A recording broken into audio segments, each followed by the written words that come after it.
Naman na tayo.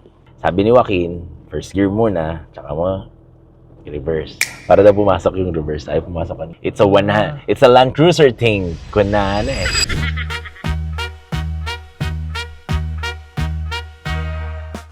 So right now guys, nandito tayo ngayon sa Modi Parts. Yan, Modi Parts.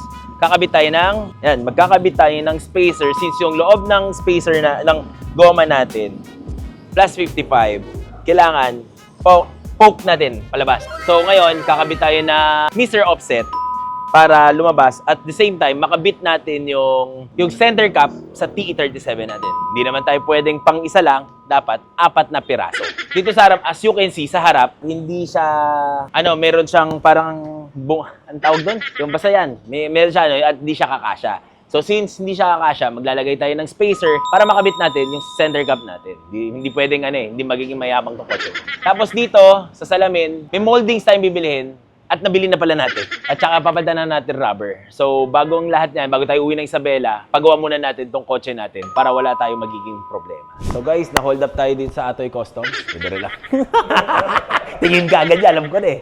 So ngayon, test drive natin. Kinabitan natin ng pangmayabang na cap. Sabi nila, hindi daw pwede mag-cap sa harap. Eh, syempre, mayabang tayo. Kailangan natin, Kaganda mo pare, pantay na Ganda na So, kinabitan natin ng cap, spacer.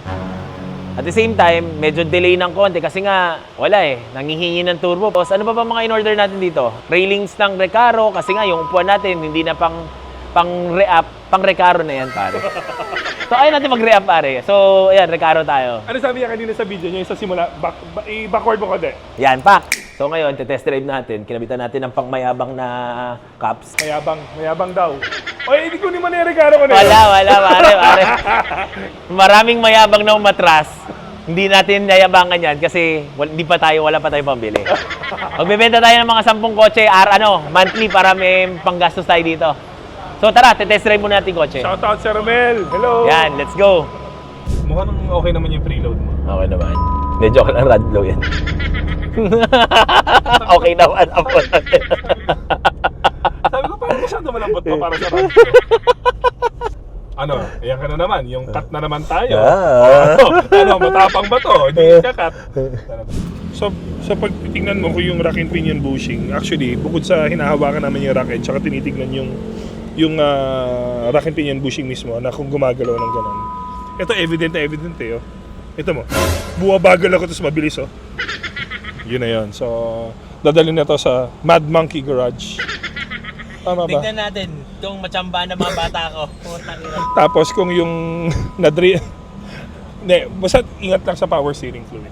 Pina-align natin, though may mga rack and pinion bushing ba na Kaya kinabit na center cap, nag-Mr. Offset tayong spacer. Yun lang muna. Gawin na muna natin, ayusin muna natin. So, punta muna tayo sa TV48, negosyo muna ulit. Tapos saka natin balikan yung gastos. Kasi gastos to Balance lang pare. Habang naggagastos ka, kailangan ito sabi nga nila, pampasipag. Ayos ba yun?